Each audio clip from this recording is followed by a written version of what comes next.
कुछ लोग बोलेंगे सर मंजिल कब आएगी, ये होते हैं बहाने, समझ में आया? मंजिल एवरीवन, गुड इवनिंग बेटा, गुड लक्ष्य जेई क्लास 12वीं के बच्चे, बहुत बढ़िया। में अच्छा, कल जो था वो विजय महोत्सव, वो आप लोगों ने देखा? आपके भैया दीदी जो है वो सिलेक्ट, मतलब तुम्हारे सीनियर जो है वो सिलेक्ट हो चुके हैं। कंडक्ट करवा लीजिए, है ना, कि आपके जो मार्क्स की रेंज है वो कहां से कहां लाए कर रही है। दैट इज 180 प्लस, मतलब 120 या उस, मतलब 180 या उससे ज्यादा, फिर 150 प्लस से लेकर 180 तक, और फिर सी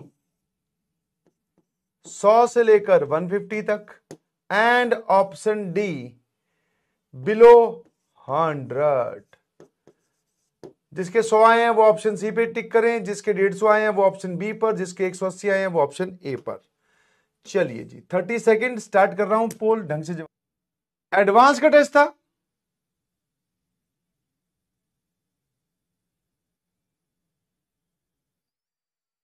पोल गलत हो गया क्या? यस चलिए इसको रोक दिया जाए। ऑप्शन ए कंप्यूटर जी, मैं चाहता हूं सबके बहुत ज्यादा नंबर आए। तो मुझे ये बताओ टोटल मार्किंग कितनी है तुम्हारी, जल्दी से बता दीजिए कि टोटल मार्क्स कितने थे दोनों पेपर मिला के। P1 plus P2 maximum marks, ये कितना था? दोनों पेपर्स मिला के बात कर रहा हूं, P1 प्लस P2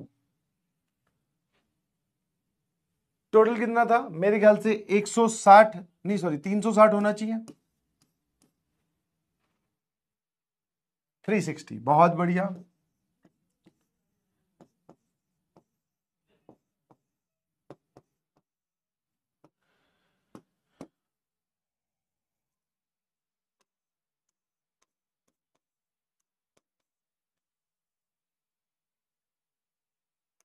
बस एक सेकेंड,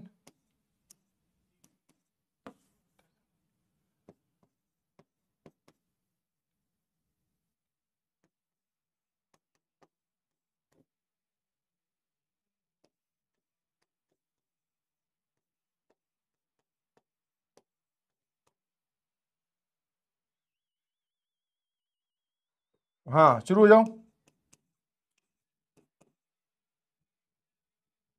चलिए फटाफट बताइएगा आपका इनमें से कौन सा ऑप्शन में सेट बैठ रहा है, प्लीज 30 सेकेंड। दोनों पेपर मिला के, यस आपको अपना टोटल स्कोर जो है वो दोनों पेपर मिला के बताना है कि आप किस में हैं। मैथ्स में एक भी माइनस नहीं, बहुत बढ़िया।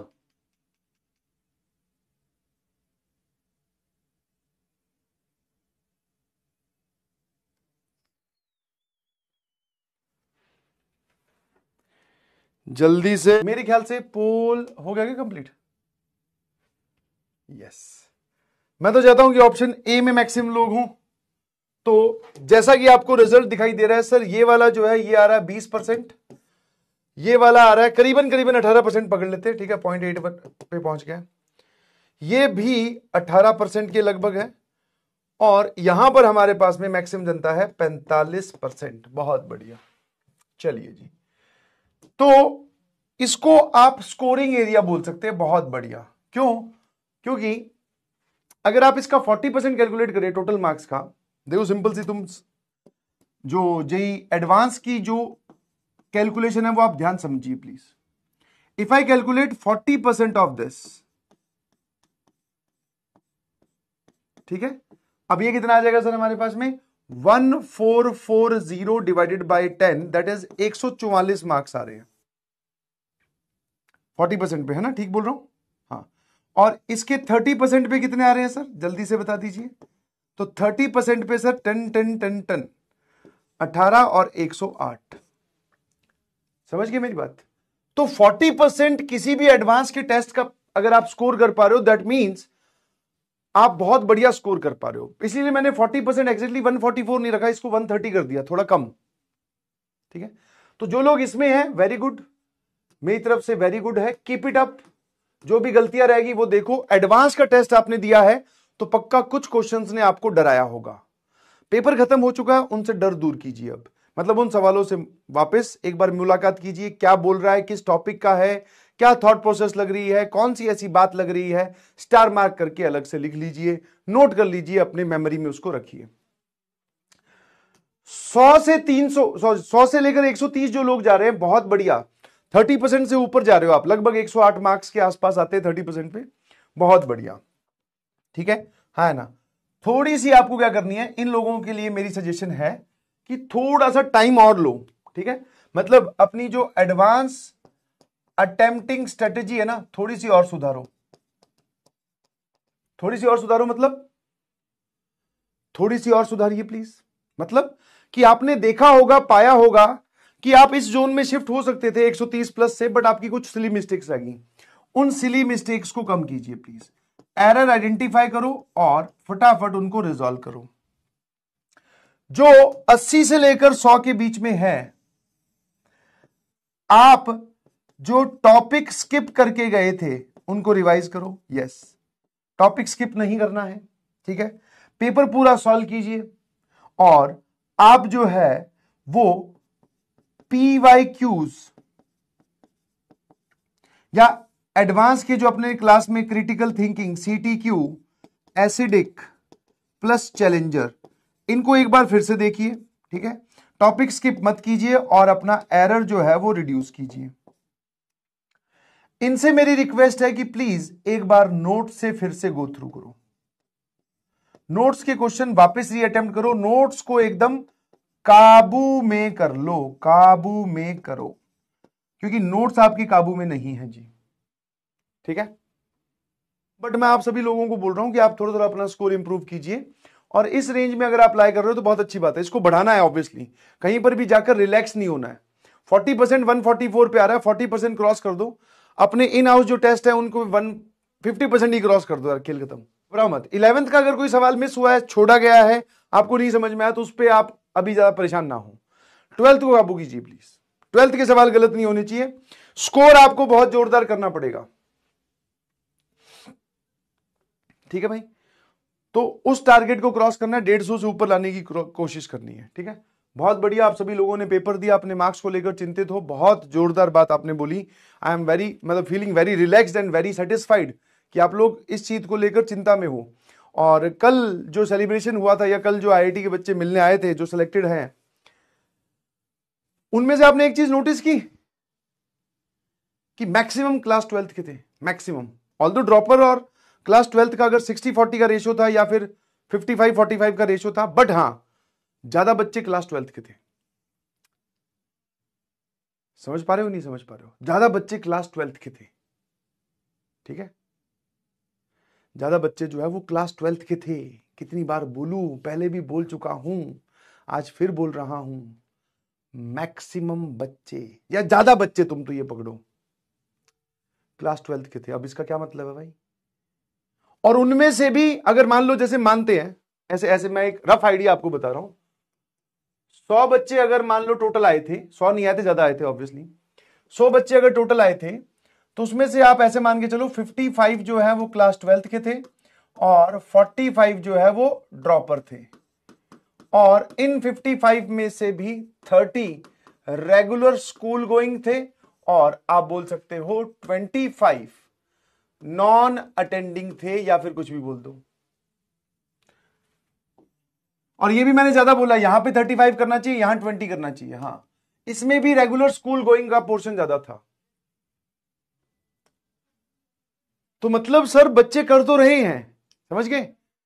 और ऐसा कोई नहीं था, जितने भी बच्चों से बात की, जितने भी बच्चों से मिले, क्लास 11th बर्बाद थी, आपने सबका सुना होगा, और इतना इतना लंबा इवेंट था, आपने सबसे सबकी डिस्कशंस नहीं सुन पाए तो कोई दिक्कत वाली बात नहीं है, छोटे छोटे शॉर्ट्स के फॉर्म में वो आपके सामने आ ही जाएगा। बट हाँ, मैं आपको क्रक्स बता देता हूं।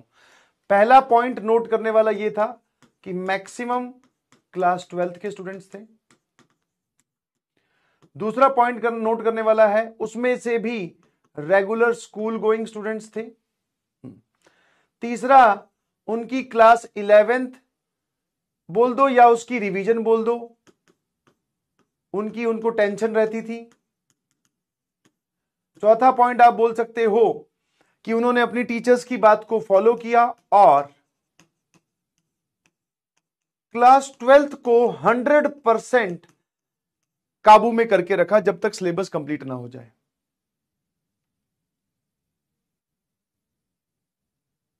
है ना, मैंने भी तुम्हें यही बोला था, वहां पे बच्चों ने खुद भी बोला भाई, ठीक है ना, कुछ मेरे पढ़ाए हुए थे, कुछ मेरे पढ़ाए हुए नहीं थे, मतलब पीडब्ल्यू के बच्चे थे सारे, बट सारे इसी बात को बोल रहे थे कि जब हम 12वीं में आए तो हमारी क्लास 11th बर्बाद थी। अब बर्बाद की बहुत सारी डेफिनेशंस होती है, कुछ नहीं आता, या थोड़े बहुत फॉर्मूले याद है, सवाल नहीं सॉल्व होते, या बहुत सारी तरीके होते हैं। बट हाँ, उन सब ने ये बात बोली कि सभी टीचर्स ने हमें यही समझाया सिखाया कि बेटा अभी 12वीं पे ध्यान दे, 12वीं का वेटेज ज्यादा है, और हमने 12वीं पे ध्यान दिया, और उसकी वजह से हमारा एक फ्लो ऑफ स्टडी बना, और उसके बाद में हमने क्लास 11th को अच्छे से रिवाइज करके गए और फोड़ दिया। तो 11th की रिवीजन जो है बिल्कुल आप टेंशन ना लें। बैकलॉग था, हाँ कैसी बात कर दी भाई, बैकलॉग था, बैकलॉग था जिसको कंप्लीट किया उन लोगों ने 2x की स्पीड पर, एक नई चीज देखकर भी सामने लगी, अच्छी लगी मतलब देखकर, दैट इज बहुत सारे जैसे कुछ आपके क्लास 11th के ऐसे टॉपिक्स होंगे जो आपको बिल्कुल नहीं पता कुछ भी, तो उन्होंने वन शॉट का भी बहुत जिक्र किया था। ऑल्दो पर्सनली जितने भी टीचर्स हैं वो वन शॉट प्रमोट नहीं करते, ठीक है ना।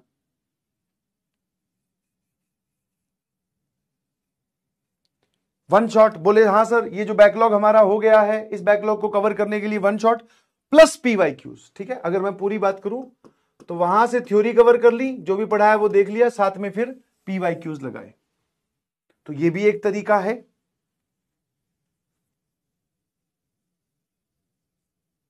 समझ में आएगी नहीं समझ में? तो ये सारी बातों से शायद आप रिलेट कर पा रहे हैं, आप क्लास 12वीं के स्टूडेंट्स भी हैं, आप में से बहुत सारे लोग या maximum of you are regular school going. 11th की रिवीजन की सर हमें बहुत टेंशन हो रही है।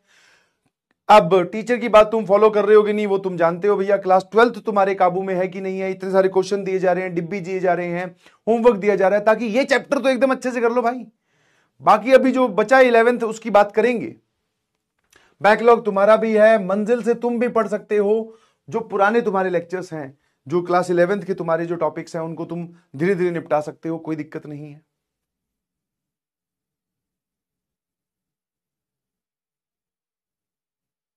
है ना। कितने लोगों को बात समझ में आई?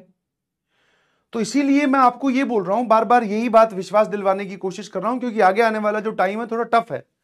तुम में से बहुत सारे लोग डर जाएंगे, कुछ लोगों की डर की वजह से प्रिपरेशन खराब हो जाएगी, कुछ लोगों की उस प्रेशर की वजह से प्रिपरेशन निखर आएगी कि हाँ भाई अब बोर्ड्स भी आ रहे हैं और जेई भी आ रहा है, एडवांस भी आ रहा है, सब आ रहा है, तो मुझे अब पढ़ना है। तो मैं यही बोल रहा हूं कि आप एग्जाम्पल्स देख लीजिए मार्केट में, इतने रिपीटेडली मैंने बोला यार, इतनी रिपीटिशन पे तो कोई झूठ नहीं बोलता। बहुत क्लियरली मैं अपने बोलते ना सदे हुए शब्दों में ये बात बोलना चाहता हूं कि आप अगर टीचर्स को फॉलो करते जाएंगे, नोट्स पीवाईक्यूज अभी आप अगर अपने काबू में रखते हैं, हाँ थोड़ा सा आपको टाइम मैनेज करना पड़ेगा, आप आगे बढ़ सकते हैं। और स्ट्रेटजी अब खेलना बंद कर दीजिए, टाइम एक्ट करने का है, ठीक है। अब जैसे मैं यहां वन शॉट लिखता हूं तो कुछ लोग बोलेंगे सर मंजिल कब आएगी, ये होते हैं बहाने, समझ में आया? मंजिल क्यों, पुराने लेक्चर भी तो डले हुए हैं, अगर तुझे करना ही होता तो इतने सारे मंजिल की 3 सीरीज तो आ चुकी हैं। चैप्टर ऐसा तो है नहीं कि पहले कुछ और पढ़ाते थे उसमें आप कुछ और पढ़ाते हैं, समझ गए? तो आप कंप्लीट कर सकते हैं, इनफैक्ट आपके पास पूरे पूरे अर्जुना के लेक्चर्स भी हैं। तो थोड़ा सा आप मैनेज कीजिए अपने आप को, मैनेजेबल है, ठीक है। और ज्यादा घबराने की जरूरत नहीं है, समझेंगे हम। जितने बच्चों से पर्सनली मुलाकात हुई